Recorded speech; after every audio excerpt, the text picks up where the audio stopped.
way the investment community is looking at this, they're scratching their heads because they all know that this administration is not being intellectually honest about how trade works, right? I've talked about it many nights. Scott Bessent is a hugely successful guy, as is Howard Lutnick.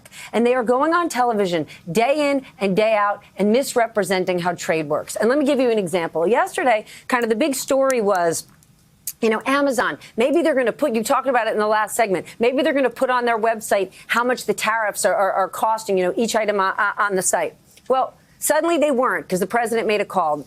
The story isn't whether or not Amazon was changing the prices and listing tariffs on the website. The story is as follows. This administration has told us day in and day out, U.S. businesses aren't paying the tariffs. U.S. consumers aren't paying the tariffs. It's going to be foreign countries.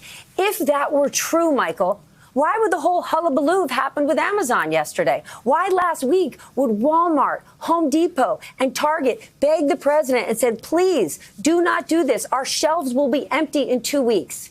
If it were true that all of this was to help American business and help the American people, then none of what I just outlined would be happening. And you've got Wall Street sitting there with egg on their face, thinking they were happy to have Donald Trump because they were going to get deregulation and they were going to get tax cuts. They did not think the tariffs were coming.